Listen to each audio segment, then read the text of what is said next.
Então, leu os livros que nós vamos estudar hoje. O primeiro é Naum e o segundo, Abacuque. Nós sempre recomendamos ao aluno que leia previamente, ou seja, antes de cada aula, o livro bíblico a ser estudado. E também, é claro, leia o seu livro-texto. Nós hoje vamos estudar nesta aula 2 livros. Os 2 são pequenos e haverá tempo hábil.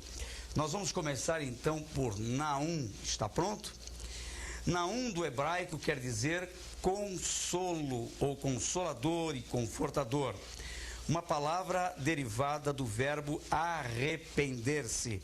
É conhecido como o eclosita.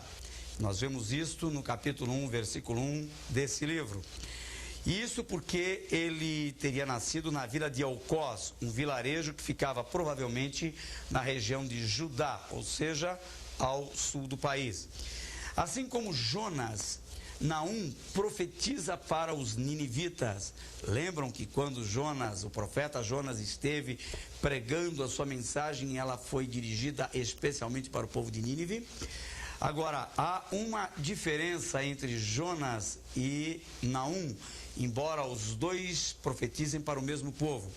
É que Jonas, contra a vontade, é claro, foi parar até no fundo do mar, no ventre de um peixe, ele acabou indo pessoalmente a Nínive e pregou lá para os ninivitas, enquanto que Naum mandou o seu recado, mandou a sua mensagem à distância, ele não foi a Nínive pregar a sua mensagem. O que nós sabemos sobre o autor Naum? Não há problemas com respeito à autoria, à alta crítica teológica, que normalmente gosta de achar pelo em ovo, sempre encontra alguma dificuldade nesse ou naquele livro para dizer, olha, o autor não foi esse, que todo mundo atribui ter sido o autor desse livro ou daquele. Já não é o caso de Naum. Naum não é um profeta discutido, talvez eles nem quisessem gastar muito tempo com Naum, por ser um livro pequeno, mas também se encontrasse alguma coisa, com certeza esse pessoal da alta crítica teológica iria criar caso, mas não há nada com respeito a isso.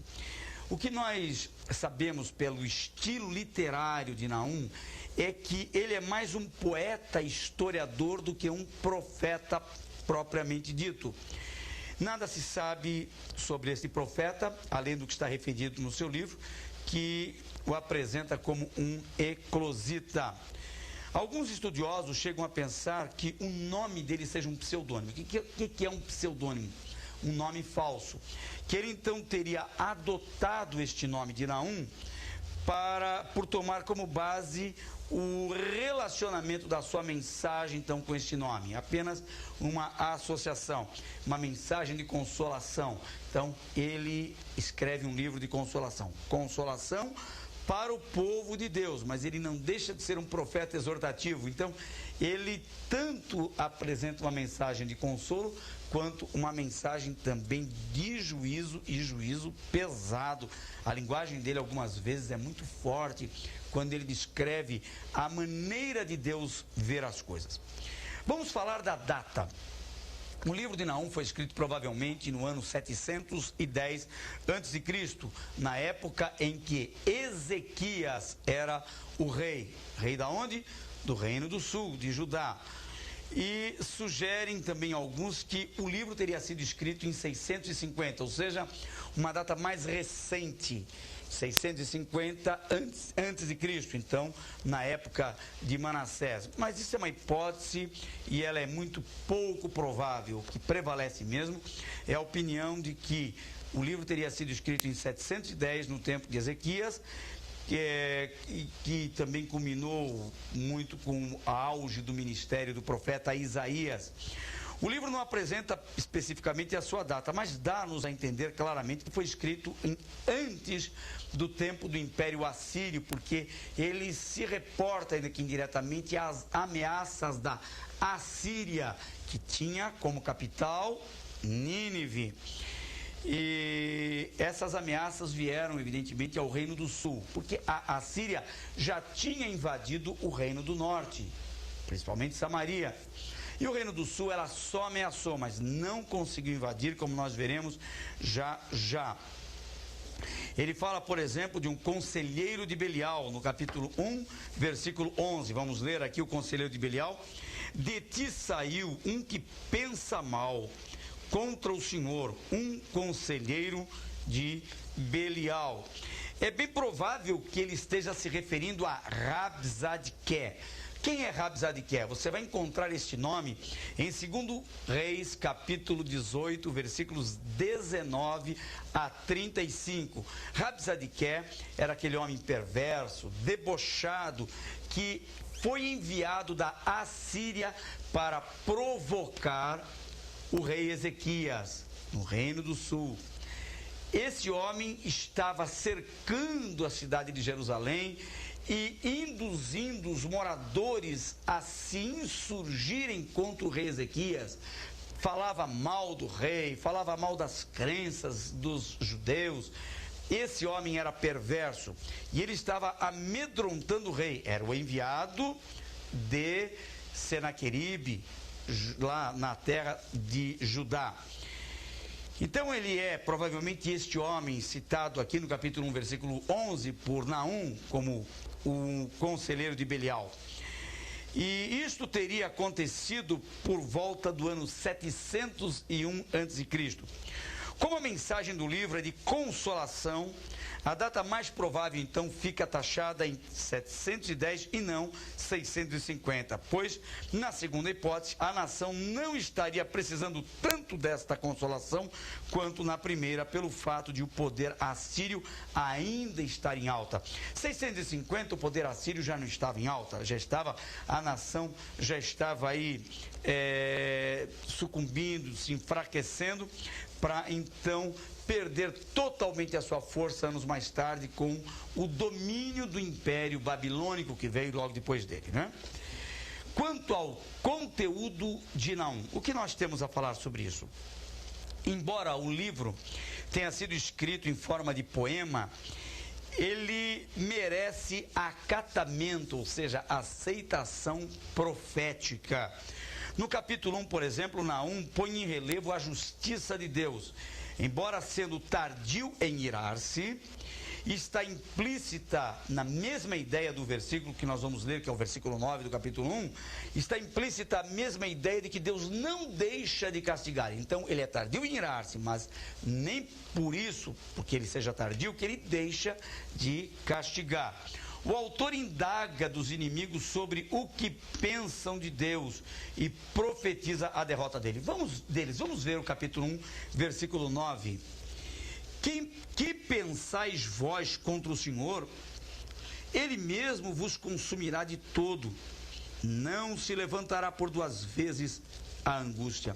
Que versículo tremendo para aqueles que zombam de Deus. Uma boa pergunta a se fazer para os inimigos de Deus. O que é que vocês pensam de Deus? Para uns Deus não existe. Deus não é nada. Deus é o pensamento do homem. Deus é... Quantas ideias erradas e absurdas os homens postulam acerca de Deus. Nessas manifestações todas, evidentemente, eles estão declarando, estão expondo o que realmente pensam acerca de Deus.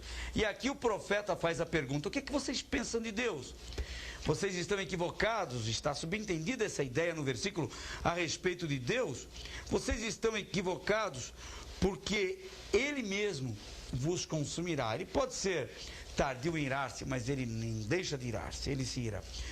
No segundo capítulo, aqui Naum descreve o julgamento de Nínive. A cidade poderosa seria sucumbida, seria cercada, invadida e saqueada. Naum encerra então seu livro em regozijo pela derrota final dos invasores assírios. Como é que eles foram vencidos? Como é que eles sumiram da história? Quando um outro império se levantou e acabou com eles. Foi então o Império Babilônico, não é isso? Qual o propósito do livro de Naum? O propósito de Naum é consolar o povo de Judá concernente ao seu inimigo maior, que são os assírios, que impiedosamente devastam todos os povos que encontram pela frente. Eles eram terríveis.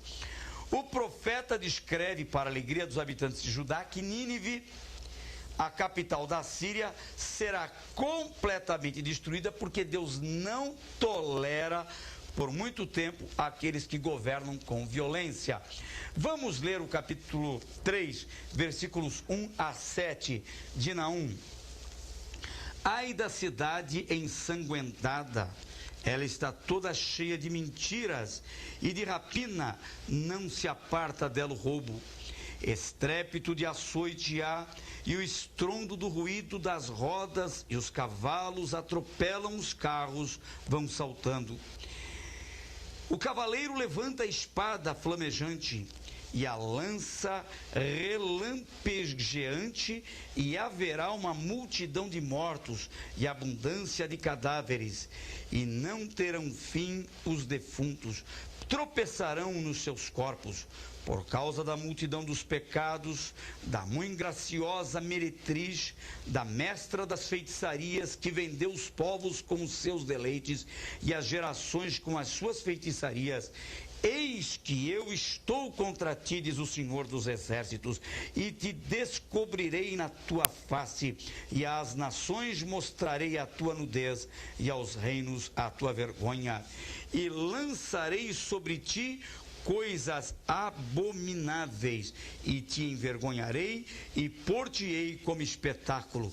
E há de ser que todos os que virem fugirão de ti e dirão: Nínive está destruída, quem terá compaixão dela? De onde buscarei consoladores para ti? Ele de alguma forma até ironiza e debocha da destruição dos ninivitas, porque Nínive, repito, é a capital deste terrível império assírio. Por fim, o jugo de Judá será quebrado, capítulo 1, versículo 13, vamos ler isto.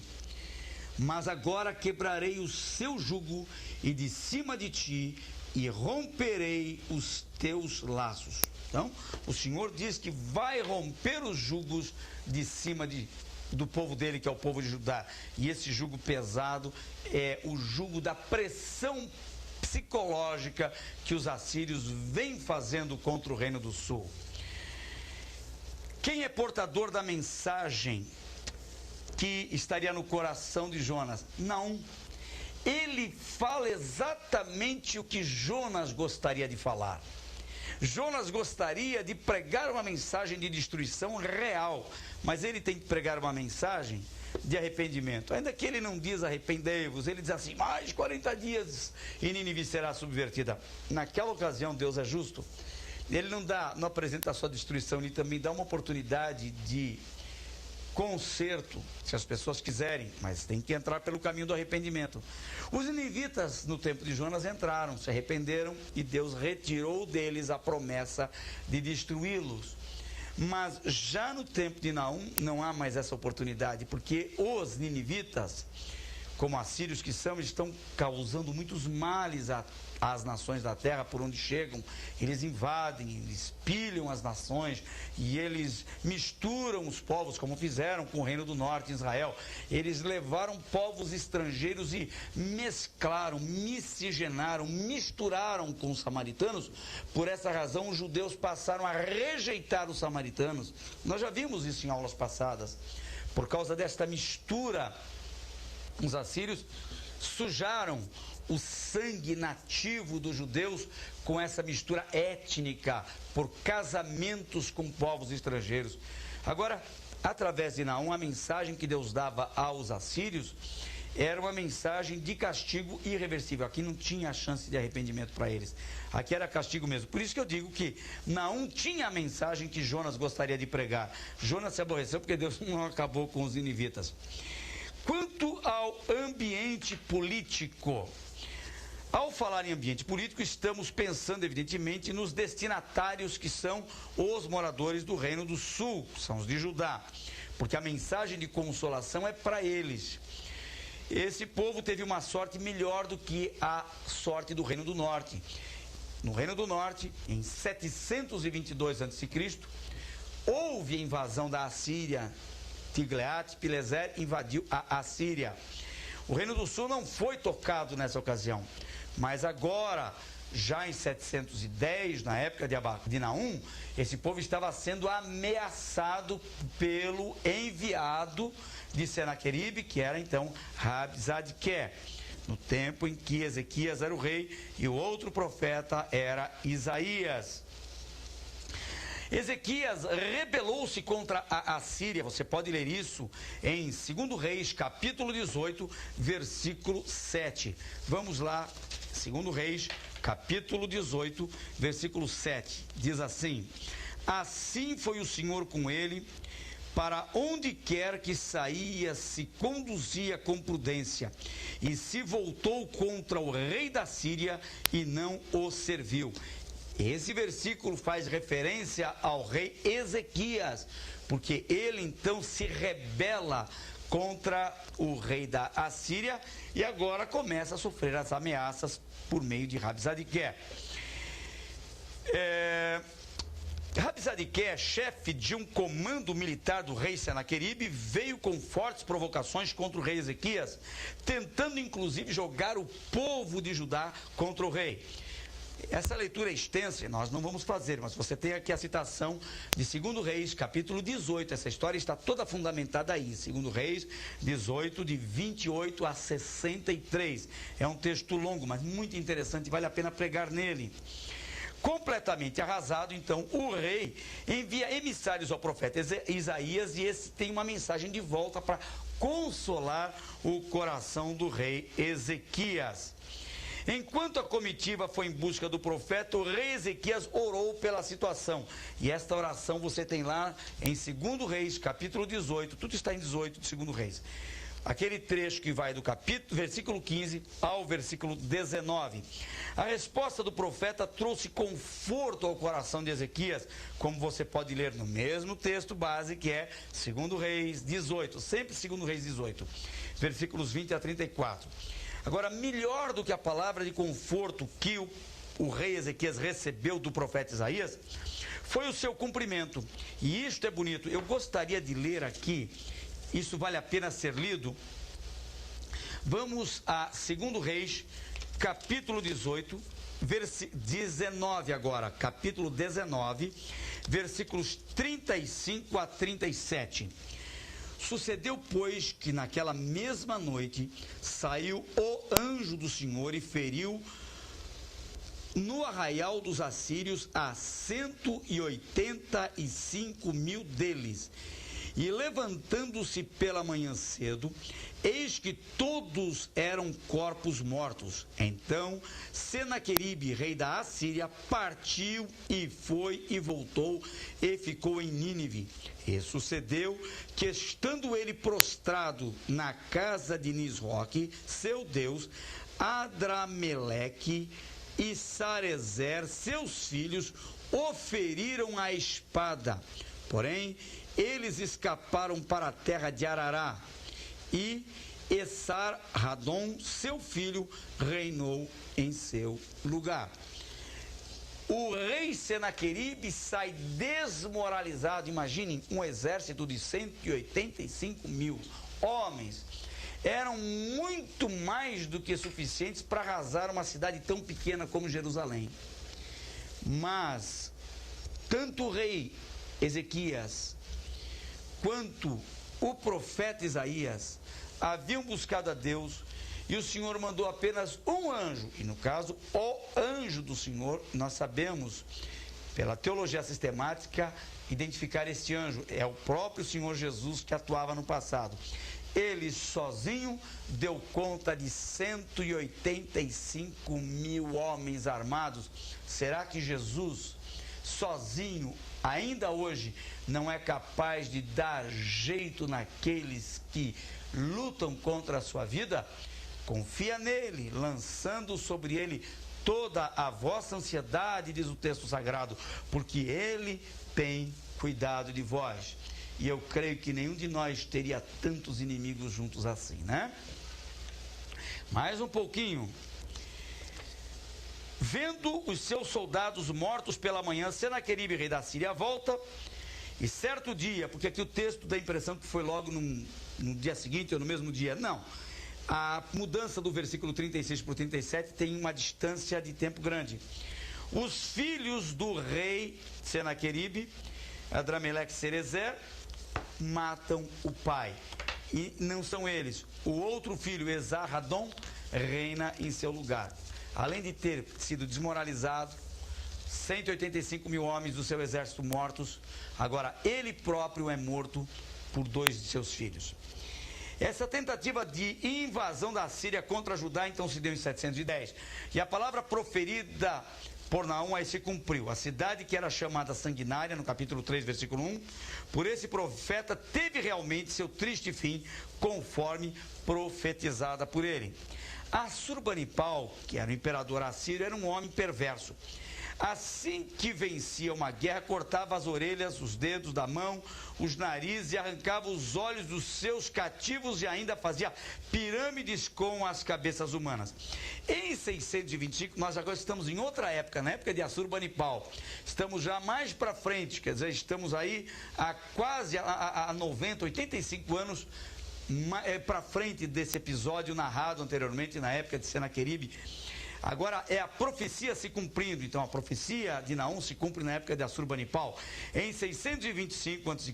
começou a declinar o Império Assírio à medida que os babilônios cresciam em poder. E em 606 a.C., um povo feroz conhecido como Manda, essa palavra não é comum, mas você tem itálica aí no seu livro, tomaram Nínive e destruíram a cidade. Então a profecia de Naum acaba se cumprindo integralmente aí. Os 3 segredos da ação de Deus são apresentados aqui em Naum. Naum fala de 3 qualidades de Deus que entram em ação contra aqueles que praticam a injustiça, lá no capítulo 1, versículo 3. Primeiro, Deus é longânimo, o Senhor é tardio em irar-se, diz o texto. Deus é grande em força, está lá. Ao culpado não tem por inocente.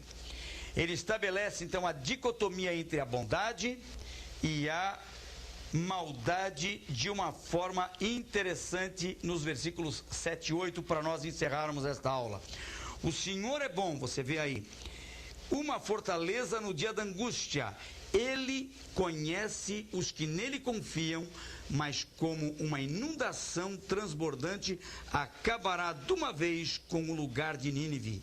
Para dentro das trevas perseguirá os seus inimigos. Vamos encerrando por aqui Naum e com esse breve intervalo estaremos voltando com o estudo no livro de Abacuque. Até já.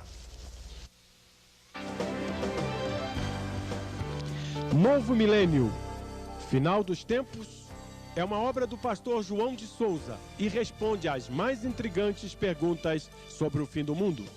Esta é uma obra indispensável para todo aquele que deseja conhecer de perto os acontecimentos proféticos. Adquira este livro na Livraria Evangélica ou pelo telefone 0800 17 20 85. Vamos falar de Abacuque agora, né? Abacuque significa abraço amoroso ou lutador. É um profeta de quem a gente não sabe quase nada, biblicamente. Segundo os escritos rabínicos, Abacuque era de origem levita e, portanto, atuava no templo como cantor em razão de citações que fez aos seus instrumentos musicais lá no capítulo 3, versículo 9. Então, os rabinos, lá os judeus, mestres da religião judaica, é que acham que ele era músico por esta citação. E, subsequentemente, também da linhagem levítica, ou de linhagem levítica. É estranho que, sendo um levita, não houvesse qualquer menção acerca da sua família. Normal que os levitas mencionem, eles se ufanam, se orgulham de pertencer a essa linhagem, a essa tribo de Levi, porque tem um destaque espiritual em relação às demais tribos, né? Isso leva alguns estudiosos a pensar que Abacuque, então, não era levita como Davi, que também não era dessa linhagem, mas era músico. Então, que ele era músico dá para se subentender pelo capítulo 3, versículo 19. Fontes apócrifas de informações sobre o autor. O que são fontes apócrifas? Os livros apócrifos. Os escritos apócrifos são escritos não canônicos, ou seja, são escritos que não entram no texto sagrado, são tidos como não canônicos. E esses escritos trazem-nos algumas informações sobre o profeta Abacuque que nós não conseguiríamos saber pelas escrituras sagradas. O pseudo-Epifânio. Quem é pseudo-Epifânio? Nós temos um Epifânio e temos um pseudo-Epifânio, que é chamado um homem que tem um nome falso de Epifânio, que não é o próprio famoso Epifânio. Ele tem um escrito que é conhecido como pseudo-Epifânio, que diz que Abacuque pertencia à tribo de Simeão e que nasceu em Beit-Zocar. Quando Nabucodonosor invadiu Jerusalém, Abacuque teria fugido para Ostrarine, tendo voltado 2 anos mais tarde para a sua cidade natal, que então era Beit-Zocar. Alguns pensam que Abacuque era filho daquela mulher sunamita, aquele menino que ressuscitou com a oração e o toque caloroso do corpo do profeta Eliseu. Lembram da história que está em 2 Reis, capítulo 4, versículo 16? Alguns estudiosos relacionam Abacuque com aquele menino. Então, aquele menino era Abacuque, mas isso não parece provável, não. Se assim fosse, o livro deveria ter uma data muito anterior à que se atribui a ele, como veremos já já. Na obra apócrifa Bel e o Dragão, bem como no livro de Daniel apócrifo, no capítulo 14, versículos 28 a 42, você não vai encontrar isso na Bíblia, o profeta Abacuque teria descido à cova dos leões para alimentar Daniel durante 6 dias. Há umas histórias interessantes que a gente lê na literatura antiga. São muitos os livros escritos, além da Bíblia, nos tempos bíblicos, e principalmente quando a Bíblia não teve nenhum acréscimo no período chamado interbíblico, que vai de Malaquias a Mateus, aqueles 400 anos de silêncio. É uma época farta de literatura, surgem muitos escritos denominados de apocalípticos, principalmente, porque a literatura apocalíptica é uma linguagem, é uma literatura de esperança em época de crise. Surgiram muitos apocalipsistas, há muitos livros pseudepígrafos, há muitos livros apócrifos que surgem nesta época. E esses livros não constam das escrituras sagradas porque eles não têm valor canônico, eles não são livros inspirados, mas eles contam. Alguns deles têm relatos históricos interessantes que merecem acatamento, mas eles não têm autoridade de inspiração para merecerem um lugar nas escrituras sagradas. Algumas histórias são fantasiosas, algumas são imaginárias e assim por diante. Algumas até inverídicas. E nós temos muitos mitos, e um desses mitos sobre Abacuque, por exemplo, aparece nessa obra apócrifa de Bel e o Dragão, né, que diz que Abacuque estaria levando comida para Daniel na cova dos leões. Por favor, não aceite isso como uma afirmação, porque isso é uma literatura antiga, mas não temos nenhuma base para dizer que isso seja verdade. Uma outra informação é dada por Eusébio. Eusébio já é um historiador do 3º século depois de Cristo, famoso historiador da igreja primitiva, e ele diz que em Seila, na Palestina, uma cidade da Palestina, havia um suposto túmulo do profeta Abacuque. Olha, esse túmulo é de Abacuque, mas ele mesmo diz que é um túmulo suposto, ninguém pode afirmar se aquele túmulo realmente era ou não de Abacuque. Quanto à data, há algumas discussões quanto à data. Uns pensam que o livro esteja entre 612 e 586 a.C., podendo situar o livro em 3 acontecimentos de grande significado histórico. Quais são eles? A conquista da Assíria pela Babilônia em 612 a.C., a Batalha de Carquemis, lá no Egito, que se deu em 605, ou seja, aquela quando a Babilônia invadiu o Egito e venceu, né? Ou então em 586, quando a Babilônia fez o seu último grande ataque a Judá. Há os que sugerem uma data mais recente, entre 455 e 445 a.C., durante o tempo do Império Persa. Muitos atribuem essa data para o livro de Abacuque. Essa data, porém, parece pouco fundamentada, sendo estabelecida como data de consenso o ano 607 a.C. Então, qual é a melhor data para Abacuque, segundo o consenso geral? 607 a.C. Pode ficar com essa, nós recomendamos que seja essa data acreditada como a data real para esse livro. Quanto ao ambiente político, considerando que o livro foi escrito pouco antes do cativeiro babilônico, não podemos afirmar que o autor esteja fazendo menção desses fatos presenciados por ele na terrível pilhagem, ou seja, invasão que Judá sofreu no tempo dos babilônios. Mas sem dúvida vinha acompanhando os acontecimentos políticos que se desenrolaram desde a tomada de Nínive em 612, conforme profetizada por Naum. Depois a tomada do Egito pelos seus inimigos poderosos da Babilônia em 605. Abacuque, que também foi contemporâneo de Jeremias, sabia do que sucederia ao reino de Judá, mas ao contrário de Jeremias, que profetizava, Jeremias profetizava a invasão à Síria e também babilônica, né? Jeremias instruía o povo a se entregar nas mãos dos babilônios. Abacuque é tomado de um sentimento de inconformismo e questionamentos. Qual a diferença? Jeremias dizia: olha, os invasores da Babilônia vêm aí, não tem mais jeito, nós agora vamos sofrer o castigo mesmo, o certo é a gente se render. Por isso Jeremias foi tido como profeta traidor.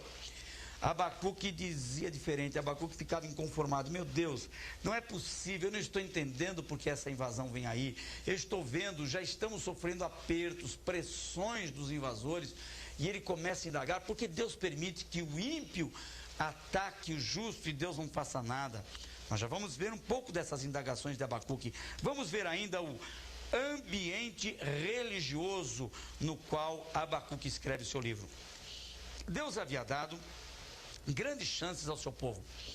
Os profetas nesse período foram vários e todos alertavam o povo contra as distrações e atos de inadimplência com os mandamentos de Deus. O que é inadimplência? Deixar de fazer, deixar de cumprir com a sua obrigação. O povo andava em total desobediência e nem mesmo o castigo de Nínive, conhecido profeticamente pelo povo de Judá e cumprido em 605, o despertava para o arrependimento. Vamos parar um pouquinho aqui. O profeta Naum já havia profetizado contra os ninivitas, eles tinham essa profecia nas mãos e tinham agora presenciado o cumprimento dessa profecia. Mas havia outras profecias a respeito do cativeiro seguinte, que era o babilônico, e ao mesmo tempo que havia a profecia do castigo dos inimigos, havia a profecia de exortação para o povo que estava em desobediência.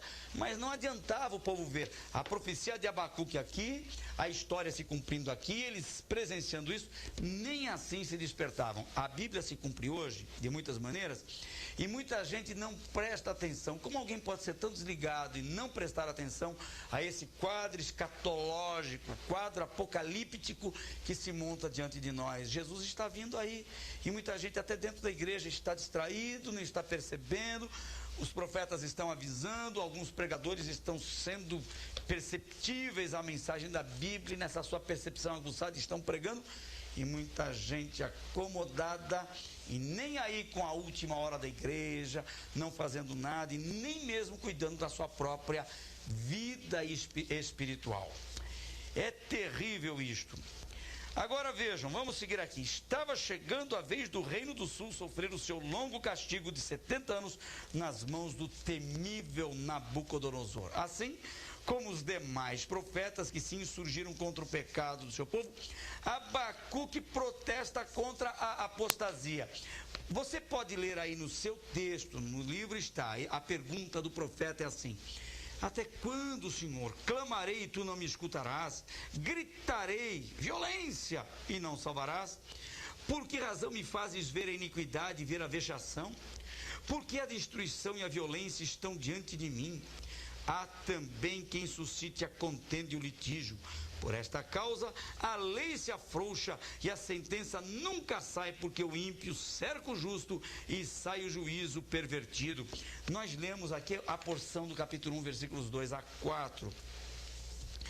Ele faz pergunta. Agora, o que aborrecia o profeta Abacuque é o seguinte: ora, Tudo bem que nós venhamos a sofrer um castigo, mas logo nas mãos de quem? Da Babilônia. A Babilônia é uma nação injusta, eles não eram nada melhores do que os moradores de Judá. E como Deus usaria um povo desse para nos castigar? Né? Eles eram um povo forte, poderoso, arrogante, traiçoeiro, mas mesmo assim era esse povo que Deus usaria para punir o seu povo. Ora, se fosse um povo bonzinho, jamais se levantaria contra o povo de Deus. Tinha que ser gente má mesmo, e tinha que ser gente de índole distorcida, má caráter, deformado, para poder justificar uma invasão contra o povo de Deus. Mas o profeta não entendia, ele ficava inconformado. Não é possível que Deus faça isso. Mas ele foi entender mais tarde. Quanto ao livro Abacuque, em seu estilo literário pode ser dividido em 3 partes. Segundo Champlin, do capítulo 1, versículo 2 até o capítulo 2, versículo 5, o profeta abre um diálogo com Deus ao estilo de Jó, estilo de perguntas. Já você lê lá no capítulo 2 de Jó, é muito parecido. Do capítulo 2, 6 até o versículo 20, que é o final do capítulo 2, o profeta abre uma sessão em que proclama 5 ais, parecido com Isaías, né? O que nos faz lembrar principalmente de Isaías, com seus primeiros capítulos, e finalmente ele termina a terceira porção com um longo poema na parte restante do livro. Você vê isso no capítulo 3. Alguns eruditos sugerem que o terceiro capítulo não faça parte do texto original, que teria sido um acréscimo, mas essa opinião não merece respeito, acatamento, aceitação pelos estudiosos, principalmente pelos conceituados rabinos. A indagação do profeta. Abacuque é um profeta que ousa perguntar a Deus. Ele diz: até quando, Senhor, clamarei eu e tu não me escutarás? E ele fica nesse até quando. Ele tem coragem de dizer a Deus o que muitos de nós gostariam de perguntar ao Senhor. Às vezes no sofrimento a gente fica pensando: esse sofrimento não passa, essa luta está demorando, ou prova demorada o que está vendo. Até quando, Senhor? Até quando, Senhor? Mas pelo temor e respeito a Deus, nós não temos coragem, às vezes, de fazer essa pergunta. Abacuque foi mais ousado e perguntou até quando. É curioso que a Bíblia não esconde os conflitos dos grandes heróis. Eles são seres humanos e esses homens têm suas indagações, suas dúvidas, seus conflitos escancarados na Bíblia. Deus não usa modelos tão elevados que nós não pudéssemos alcançar, e nisso nós vemos que há uma identificação entre os nossos sentimentos com os desses grandes homens da Bíblia. A Bíblia é tremenda. Apesar de protestar contra os pecados da nação de Judá e anunciar o castigo iminente, o profeta fica inconformado com a situação, porque a Babilônia é ainda mais injusta que Judá. Já comentamos isso, mas estamos continuando a falar nisso. Ele entra em pânico, em conflito com Deus por causa disso. Não pode aceitar que o justo seja cercado pelo ímpio. Outro grande lamento do profeta é ter que presenciar o cerco inevitável da Babilônia. Vejam a pergunta dele aqui: por que me fazes ver a iniquidade e a opressão? Era como se ele estivesse dizendo assim: tantos profetas viveram antes de mim. Por que justamente nos meus dias eu tenho que presenciar isso? Eles profetizaram e não viram. Agora eu estou profetizando e tenho que ver, porque está aí na minha cara. Que terrível isso. Profeta da torre de vigia, como se lê no capítulo 2. Primeiro ele questiona, depois ele compara a força do exército invasor com a força do seu povo. Em terceiro, reconhece e exalta a grandeza de Deus. Mas você vai ver as indagações muito no capítulo 1, versículos 12 a 13. E a partir daí ele volta a perguntar a Deus por que é que ele não faz nada quando uma nação mais injusta se levanta. Deus, não é possível que seja assim.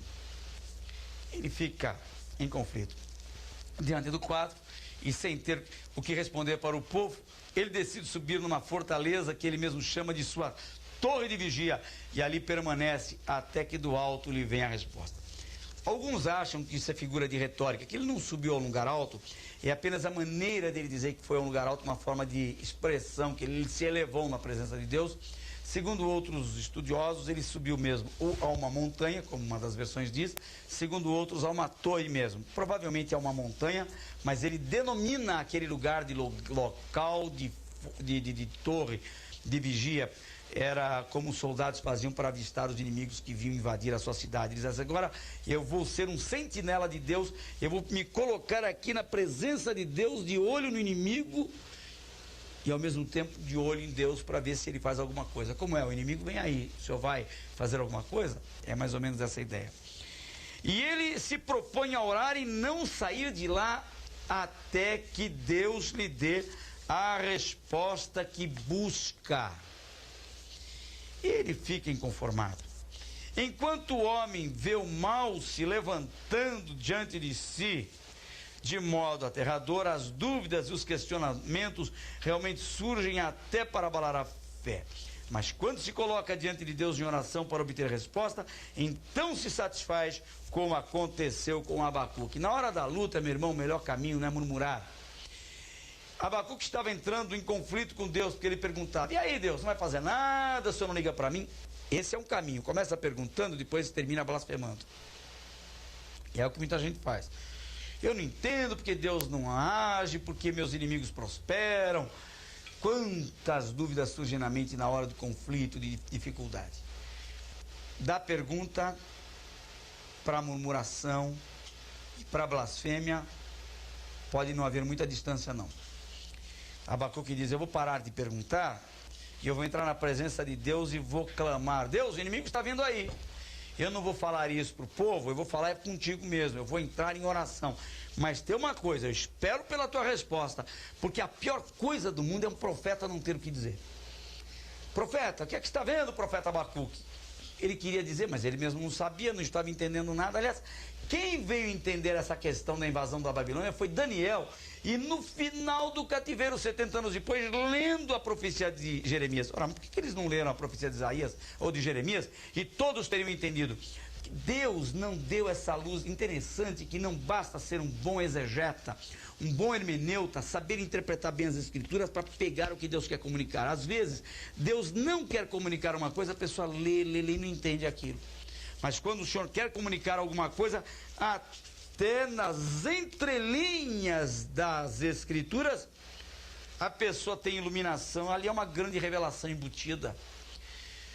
Jeremias já havia escrito, todos leram, ninguém entendeu. Uma coisa tão clara. Daniel foi entender no final do cativeiro babilônico o que Abacuque poderia ter entendido nos seus dias, mas não era hora de ninguém entender mesmo. Então Deus não permitiu que, mesmo lendo, não percebessem aquilo. Bem, agora ele entra na presença de Deus e diz: olha, Deus, eu preciso dar uma resposta para o povo, eu não sei mais o que dizer, eu estou com a cara daquelas, porque o povo me pergunta, eu sou profeta e não tenho uma resposta para o povo. Eu não vou sair da tua presença enquanto tu não me responderes. Vamos ver aqui Abacuque capítulo 2, né? Abacuque capítulo 2. Sobre a minha guarda estarei, e sobre a fortaleza me apresentarei, e vigiarei para ver o que fala comigo e o que eu responderei quando eu for arguido. Vamos parar no versículo 1 um pouquinho. Eu não tenho resposta, vou entrar na presença de Deus. Quando o Senhor me responder, então quando alguém me perguntar alguma coisa, eu vou ter o que responder, porque até agora eu não tenho. Vamos ler o versículo 2 do capítulo 2. Então o Senhor me respondeu e disse: escreve a visão e torna-a bem legível sobre tábuas, para que a possa ler o que correndo passa. Veja aí no seu livro, Abacuque, o pai do outdoor. O que é outdoor? Outdoor é uma expressão da língua inglesa, mas aqui no Brasil a gente sempre sabe um pouquinho de inglês, né? Sempre tem alguma coisa que a gente chama pelo nome inglês e não pelo nome português. Sabe aqueles cartazes grandes que tem atrás dos muros, nos terrenos baldios? Qual é a cidade que não tem um cartaz ou muitos cartazes desses? Com propaganda comercial, em época de eleição, os políticos estampam ali a sua cara, aquele sorrisão, né, de quem quer ser eleito. Esses cartazes são chamados outdoor. Deus inventou o outdoor. O primeiro outdoor da história foi esse. O Senhor disse: olha, escreva em letras bem grandes nas estradas a mensagem. Agora você vai ter a resposta. Quando alguém perguntar: Abacuque, o que é que está vendo? Ele vai ler lá. Está escrito. Qual era a mensagem? Veja aqui a mensagem, está no livro, capítulo 2, versículos 3 e 4. Se tardar, espera-o, certamente virá, não tardará. Eis que a sua alma se incha, não é reta nele, mas o justo pela sua fé viverá. Profeta, o que se passa? Olha lá a mensagem, era isso aqui. O justo viverá da fé. Então, em suma, é o seguinte: se tardar, espera. Tardar o quê? Tardar a explicação. E tardou. Veio a invasão da Babilônia. Depois de 70 anos é que o povo veio entender pela leitura e explicação de Daniel.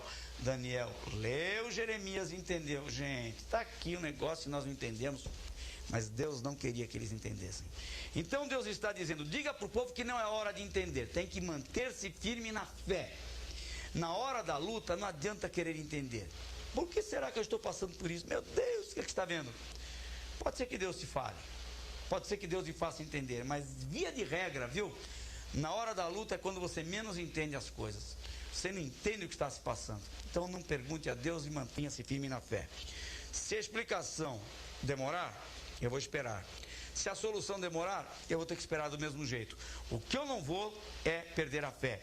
Em outras palavras, mantenha-se confiante em Deus, que no momento certo tudo se resolve e tudo se esclarece. Seguindo, a resposta à pergunta do profeta virá, porém, eu já falei isso, né? Mas agora está escrito. Vamos ler o que está escrito para corroborar o que eu acabei de explicar. Virá muitos anos depois. Entendemos que a resposta foi a que Daniel recebeu ao examinar os escritos de Isaías no final do cativeiro babilônico, portanto cerca de 80 anos mais tarde. 70 do cativeiro, mas de Abacuque até o início do cativeiro temos aí mais uns 10 anos. Então 10 mais 70, uns 80 anos. Isso é que é esperar pela resposta, né? Esse povo não viu a resposta. Os filhos desse povo é que tiveram a oportunidade de ver a resposta. Agora eles estavam debaixo da orientação de não abdicarem da fé. Seguindo então aqui. Tudo o que Deus espera agora do seu povo esperava do seu povo é que se mantivesse firme na fé. Essa expressão ganha notoriedade no Novo Testamento. Em Romanos 1,17 e Gálatas 3,11, Paulo então faz citação do profeta Abacuque: o justo viverá da fé. Paulo usa essa palavra, aplica-a para as igrejas de Roma e da Galácia, e evidentemente essa palavra é válida e necessária para nós hoje. O justo vive da fé. Meu irmão, não desista da sua fé, não desista de andar com o Senhor. Se com Ele, ainda com Ele, nós passamos lutas nesse mundo, porque Ele até nos alertou: no mundo tereis aflições. Isso era com Ele. Imagina sem Ele. Qual é a chance que você tem de vencer sem Ele? E não está escrito que nós vamos viver só de mar de rosas. Passamos dificuldades, mas nós já lemos o final da história e nós já vencemos. O nosso futuro já está garantido. Você pode dar um glória a Deus aí na classe, você pode louvar o Senhor por isso. Essa palavra não é só histórica, não é só conhecimento literário da literatura aqui do texto profético de Abacuque. É uma palavra de Deus para o seu coração nesta hora, meu irmão, minha irmã em Cristo. Bendito seja o Senhor por isso. Martinho Lutero, o grande reformador da igreja, em 31 de outubro de 1517, ele afixou aquelas suas 95 teses na porta da Catedral de Wittenberg, na Alemanha, contra o sistema romano, que tinha ali suas muitas distorções, principalmente quando comparado com o cristianismo bíblico, histórico, primitivo. Martinho Lutero usa este texto de Abacuque, capítulo 2, versículo 4, principalmente, o justo viverá da fé, como a divisa, esse texto foi o carro-chefe da reforma protestante. Você vai estudar essa matéria agora aqui, está estudando, se é que já não passou, né, por isso, nas aulas de História Eclesiástica, no curso, aqui no nosso curso ID, e isso evidentemente há de ser citado. Abacuque, um profeta satisfeito. Primeiro ele lamenta, primeiro ele quer saber, depois ele entra na presença de Deus em oração, o Senhor dá a resposta e diz: agora escreva a resposta em outdoor. povo vai ficar sabendo, você não vai precisar ficar rouco de tanto ter que repetir a mensagem para todo mundo que lhe perguntar. Então, faça outdoor. Depois disso, ele fica tão tranquilo, apesar de ver o saque do ímpio contra o justo, né, de ver o que está vendo aí, essa invasão da Babilônia que está cheirando por aí, que logo vai acontecer mesmo. Apesar de tudo, ele já se dá por satisfeito, porque ele é consolado com a mensagem de esperança, sossego e fé. Espere, fique sossegado, no momento certo vem a resposta, mas mantenha-se firme na fé. Então, depois disso tudo, Abacuque entende que não devia continuar questionando a Deus acerca dos acontecimentos políticos e nem mesmo fazer comparação entre Judá e a Babilônia, como ele fazia antes.